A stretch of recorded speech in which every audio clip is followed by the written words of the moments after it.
Hello viewers, Pakistan customs dot net की तरफ से मैं हूं नरिंदर। आज हम सीखेंगे कि कैसे पाकिस्तान के कस्टम क्लियरेंस सिस्टम विबोक में जीडी फाइल कर सकते हैं, चाहे वो एलसीएल हो, एफसीएल हो या पार्ट शिपमेंट हो। इससे पहले कि हम जीडी फाइल करना शुरू करें, जानते हैं कि विबोक है क्या और जीडी फाइल करने से पहले कौन से डॉक्यूमेंट रिक्वायर्ड होंगे जिनकी मदद से हम जीडी फाइल करना शुरू करेंगे। What is WeBOC? विबोक पाकिस्तान का वाहिद कस्टम क्लियरेंस सिस्टम है जो इंपोर्ट और एक्सपोर्ट दोनों के लिए इस्तेमाल हो रहा है।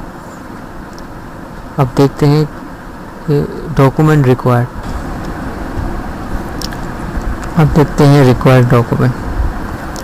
हमें बेसिक 3 डॉक्यूमेंट्स रिक्वायर्ड होंगे, जैसे custom invoice, bank forming and shipping line CRO, जिसको लोडिंग प्रोग्राम भी कहते हैं। ये वो डॉक्यूमेंट्स हैं जो आपको एक्सपोर्टर प्रोवाइड करेगा। अगर आप एक्सपोर्टर हैं तो ये डॉक्यूमेंट होने आपके पास लाजमी है, क्योंकि इन डॉक्यूमेंट्स की मदद से ही हम जीडी फाइल करना सीखेंगे। व्यूअर्स, अब हम जीडी फाइल करने का आगाज़ करने जा रहे हैं। सबसे पहले हमें इंटरनेट एक्सप्लोर खोलना होगा, और हाँ, याद रहे ये वेबसाइट सिर्फ और सिर्फ इंटरनेट एक्सप्लोर पे ही खुलती है। अब हम वेबसाइट टाइप करेंगे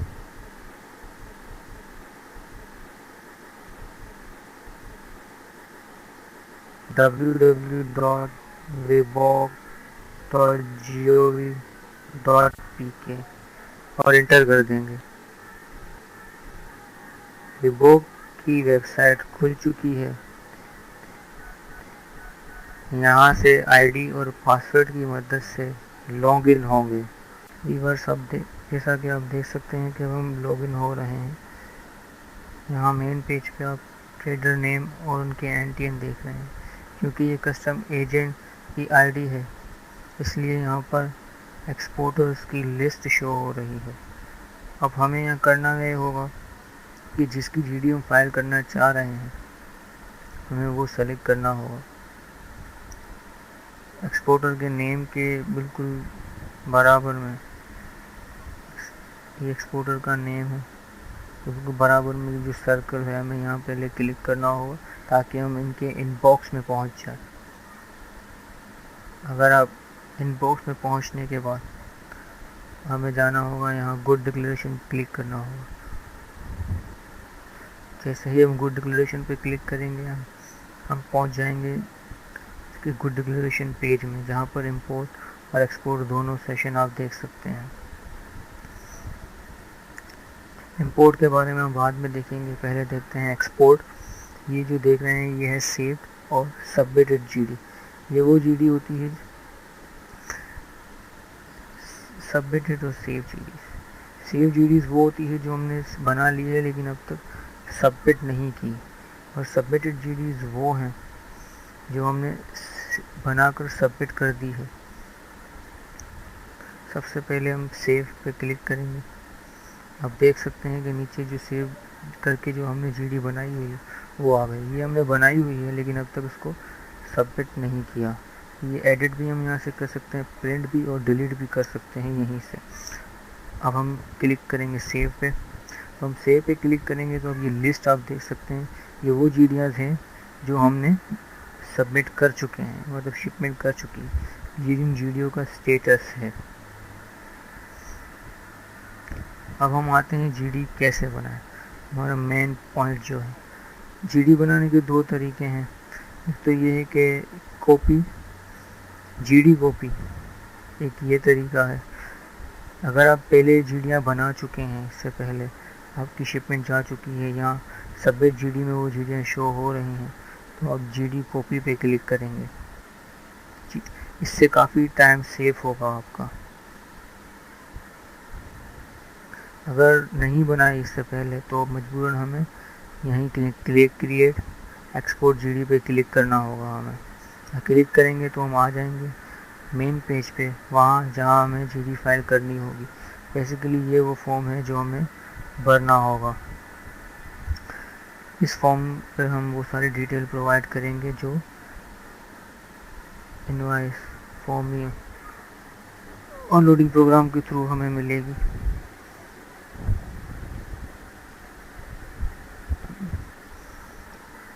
सबसे पहले देखते हैं हम बेसिक इंफॉर्मेशन। ये है कस्टम ऑफिस।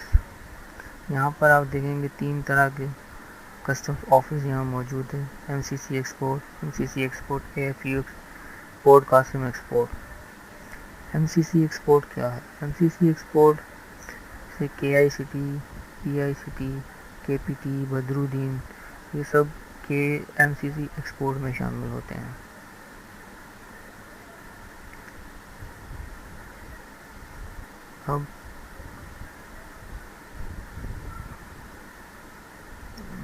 अब हम देखते हैं MCC एक्सपोर्ट। ये तब सेलेक्ट करेंगे जब हमें एयरपोर्ट की GD फाइल करनी होगी। जब GD हमें एयरपोर्ट पे जब फाइल करनी हो। अब है पोर्ट कासिम। ये है पोर्ट कासिम। जब हमें GD पोर्ट कासिम पे फाइल करनी हो तो हम पोर्ट कासिम एक्सपोर्ट सेलेक्ट करेंगे। यहाँ पर हम सेलेक्ट करेंगे क्योंकि हम PICT की GD हम यहाँ भी फाइल कर रहे हैं, तो हम यहाँ MCC एक्सपोर्ट सेलेक्ट कर रहे हैं। और यहाँ कंसाइनमेंट कैटेगरी में हम ये 3 तरह के आप देख सकते हैं, एक मैन्युफैक्चरिंग, बॉन्ड, नॉन कमर्शियल और री एक्सपोर्ट। क्योंकि हम कमर्शियली कर रहे हैं तो हम यहाँ कमर्शियल सेलेक्ट करेंगे। मैन्युफैक्चरिंग मोड अगर बॉन्ड की शिपमेंट है, नॉन कमर्शियल है तो हम नॉन कमर्शियल सेलेक्ट करेंगे। और अगर री एक्सपोर्ट कर रहे हैं तो फिर हम री एक्सपोर्ट सेलेक्ट करेंगे।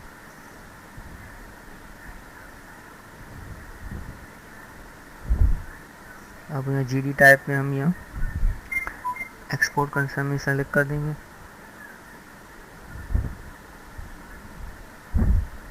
और मोड ऑफ ट्रांसपोर्ट में मैरी टाइम, क्योंकि हम बाय शिप भेज रहे हैं। EGM जो डिटेल यहाँ पर ये जो शो हो रही है, EGM नंबर, EGM डेट, यहाँ हमें देने की ज़रूरत नहीं पड़ेगी क्योंकि हम यहाँ पर FCL कंटेनर फाइल कर रहे हैं। यहाँ पहले हमें देना ज़रूरी होता था लेकिन अब ये ज़रूरी नहीं है। अब हमें ये डिटेल सिर्फ और सिर्फ पार्ट कंटेनर जब हम फाइल करेंगे तब देना ज़रूरी है, इससे पहले नहीं। जब हम नीचे अब देखें, जैसे ही मैं यहाँ से कंटेनर सेलेक्ट करूँगा ये डिटेल गायब हो जाएगी।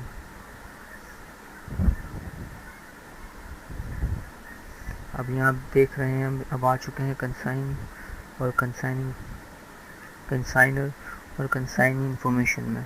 ये डिटेल तो ऑटोमेटिकली आपको प्रोवाइड हो जाएगी।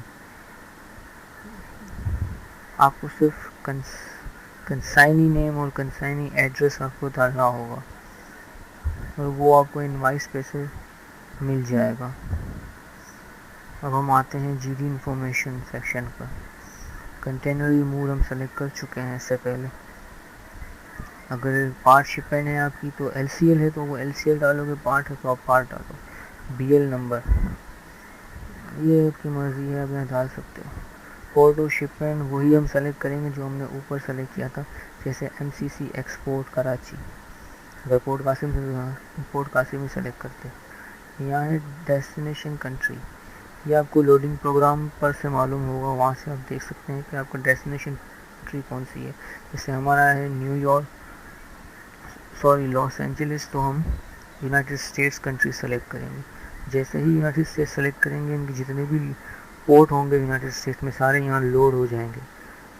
हमें लॉस एंजलिस जाना है तो हमने लॉस एंजलिस सेलेक्ट किया।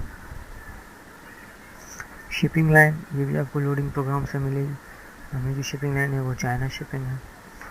यहाँ लिखेंगे हम प्लेस ऑफ डिलीवरी, तो वो है लॉस एंजलिस USA। ये वो पोर्ट है जहाँ हम गुड्स एक्सपोर्ट करना चाह रहे हैं। अब हम आते हैं ग्रॉस वेट की तरफ। ये ग्रॉस वेट और नेट वेट हमें देना होगा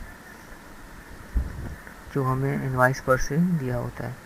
यूजुअली जो ग्रॉस वेट इनवाइस पर दिया होता है वो kgs पे होता है और हमें यहाँ जो देना है वो है मेट्रिक टन में। मेट्रिक टन में हमें कन्वर्ट करना होगा। तो सबसे पहले हम कैलकुलेटर खोलते हैं समझाने के लिए। हम फर्स्ट कर लेते हैं कि हमारा ग्रॉस वेट है फर्ज कर लेते हैं कि ग्रोस वेट है 25,000 kg, 25,000 kg। हम इसको डिवाइड कर देंगे 1000 से, तो ये आ गया 25 मेट्रिक टन हमारा ग्रोस वेट आ गया। 25 मेट्रिक टन ग्रोस वेट आ गया। इसी तरीके से नेट वेट जो हमारा होगा वो हम बिल्कुल सेम कैलकुलेशन से इसी तरीके से 20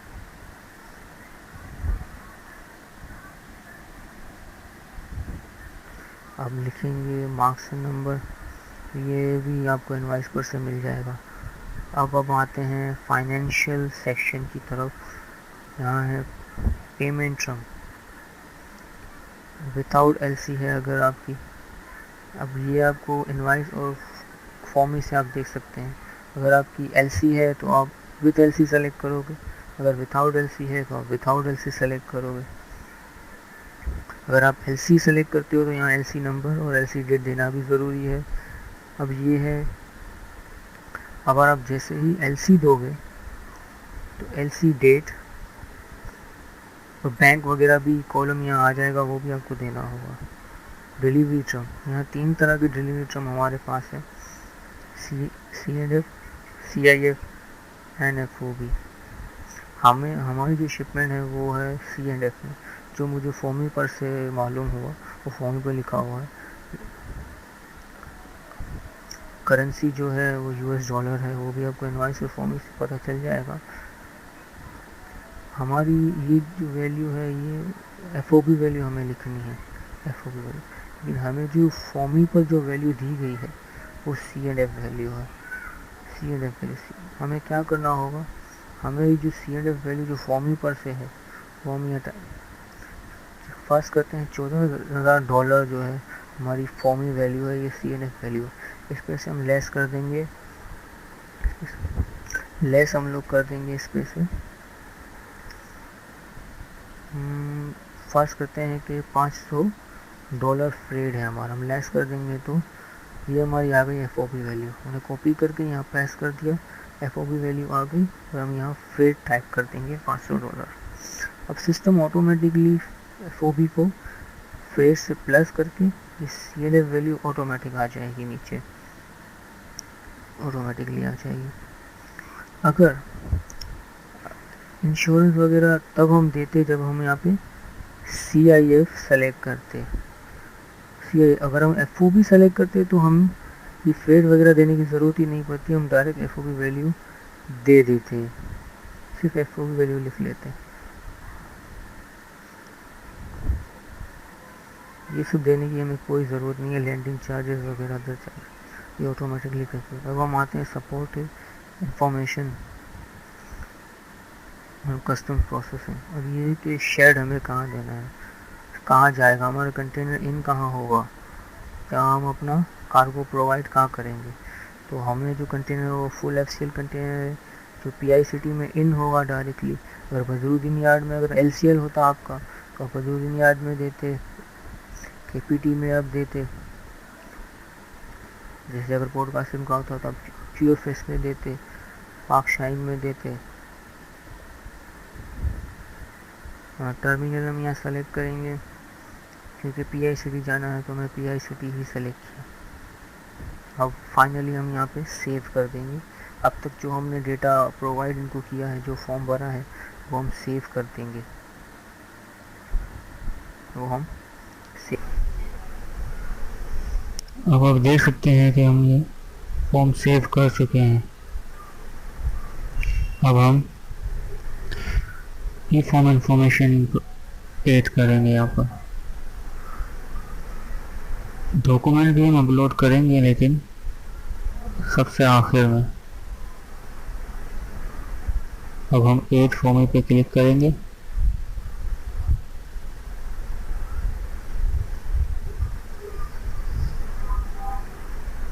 और यहाँ पर फॉर्म डिटेल्स प्रोवाइड करेंगे। ये तमाम डिटेल्स आपको एक्सपोर्टर्स की दी फॉर्मी पर से में मेंशन होगी, जैसे फॉर्मी नंबर, ये फॉर्मी के बिल्कुल टॉप पे राइट साइड पे होगा।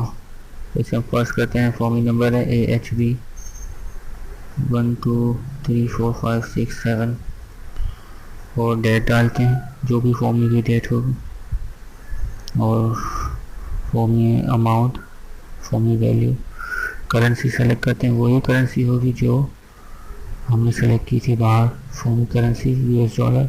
बैंक जैसे है, बैंक का लबीब है, बैंक का लबीब ने सेलेक्ट किया। सिटी किस सिटी में है, कराची है, और ब्रांच सेलेक्ट करते हैं, मेन ब्रांच, और सेव कर देते हैं। हम सेव का बटन दबा देंगे, ये सेव हो गया। यहाँ देख सकते हैं कि ये यहाँ सेव हो चुका है, सेव हो चुका है। हमने फॉर्म इंफॉर्मेशन ऐड कर ली है, अब हमें आइटम इंफॉर्मेशन डालनी है। हम यहाँ ऐड आइटम पर क्लिक करेंगे आइटम इंफॉर्मेशन के लिए।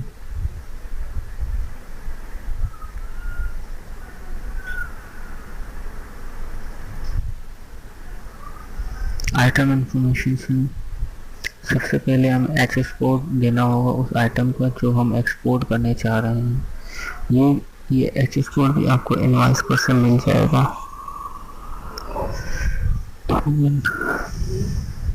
हम हमारा एक्सपोर्ट दिया हुआ है 62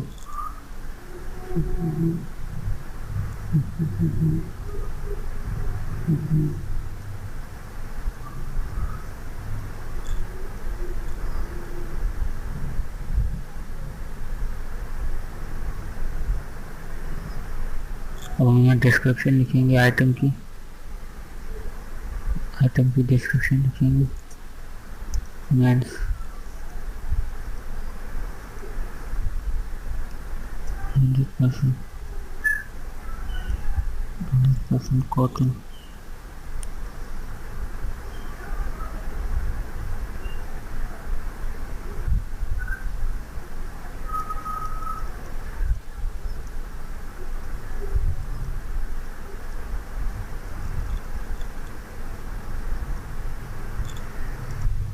मेंस 100% कॉटन शर्ट। अब हमें यहाँ पर यूनिट वैल्यू देनी होगी इसमें, जो $2 है।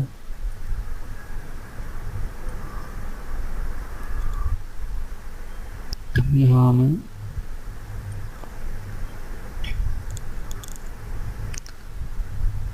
SRO डालना होगा, जो एग्जामिशंस वगैरह जो होती हैं। हालांकि ये सेल टैक्स का SRO डालना होगा हमें यहाँ पर 509, ये सेल टैक्स का SRO है, डालकर हमें सेव करना होगा। उसके बाद ये जो आप देख रहे हैं ये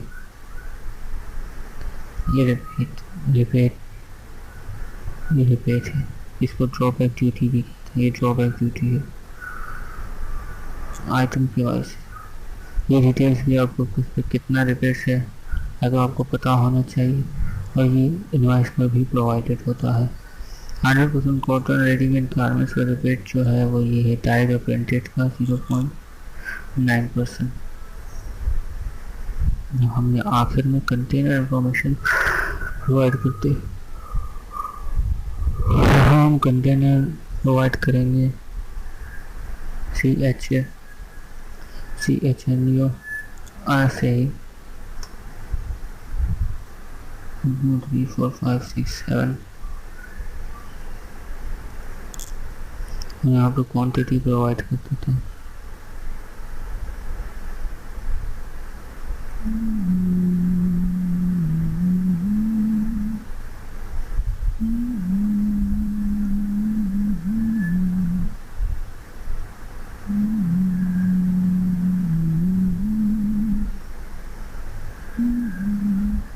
क्वांटिटी हम फर्स्ट करते हैं कि क्वांटिटी 5000 पीसेस है और 440 कार्टन्स हैं। ये हम सिर्फ फर्स्ट कर रहे हैं। ये सब करने के बाद हम यहाँ सेव दबा देंगे। ये कह रहा है कि आपका कंटेनर नंबर सही नहीं है, गलत है, ये बिल्कुल सही कह रहा है। हमने ऐसे ही अंदाज़न रफली डाला है, तो ये मैसेज को हम इग्नोर करते हैं और हम सेव का बटन दबा देते हैं।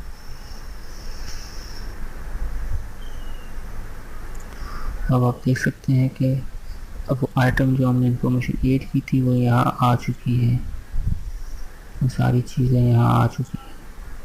और एक और बात, ये टोटल वैल्यू जो यहाँ पर है ये वैल्यू हमेशा सेम होनी चाहिए। हमने अंदाज़न डाला है, इस वजह से ये डिफरेंस है। अंदाज़न डाला है तो ये दोनों वैल्यू जो है वो हमेशा सेम होनी चाहिए, ये सेम होनी चाहिए। आखिर में अब हम अपलोड, आखिर में जैसे हमने कहा था अब हम करेंगे डॉक्यूमेंट्स को अपलोड करेंगे। हम अपलोड डॉक्यूमेंट पे क्लिक करते हैं।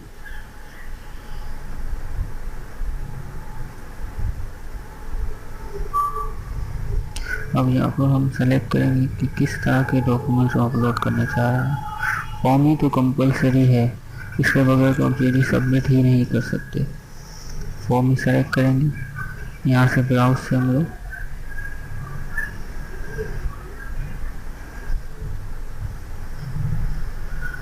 जैसे फॉर्म ही दे देंगे इनको। हम फॉर्म ही देने के बाद हम सबमिट करते हैं और ये सिर्फ और सिर्फ PDF में ही दे सकेंगे हम लोग।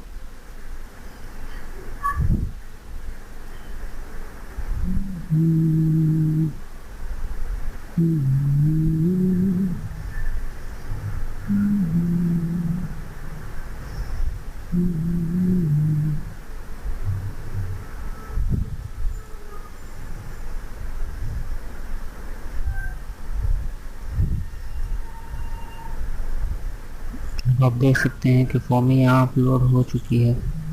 अब ऐसे ही करके दोबारा आपको यहाँ क्लिक करना होगा और इस तरीके से आपको इनवॉइस अब सेलेक्ट करना होगा और इनवॉइस यहाँ पर अपलोड करनी होगी। उसके बाद इसी तरह दोबारा पैकिंग भी इसे करना होगा और फाइनली आखिर में यहाँ चेक करके सबमिट का बटन आपको दबा देना है। सबमिट का बटन दबाने के बाद आप ये चीज़ें सबमिट कर देंगे। व्यूअर्स, आप देख सकते हैं कि हमने रिबोक में GD फाइल कर ली है और GD नंबर भी आ गया है। ये वो नंबर है जिसकी मदद से हम अपना कंटेनर पोर्ट में इन करवाएंगे। व्यूअर्स, एक बात हमेशा याद रखें, सबमिट करने से पहले अच्छी तरह हर चीज़ चेक कर लें, क्योंकि आपकी एक गलती आपके लिए बहुत प्रॉब्लम क्रिएट करेगी। अगर आपने GD फाइल कर ली है और कोई गलती हो गई है तो आप कैंसिल करके दूसरी GD बना सकते हैं, लेकिन ये तब मुमकिन है जब तक आपका कंटेनर पोर्ट में इन नहीं होता। तो अब मैं इजाज़त चाहूँगा आपसे। मज़ीद मालूमात के लिए हमारी वेबसाइट pakistancustoms.net विज़िट करें। अल्लाह हाफ़िज़।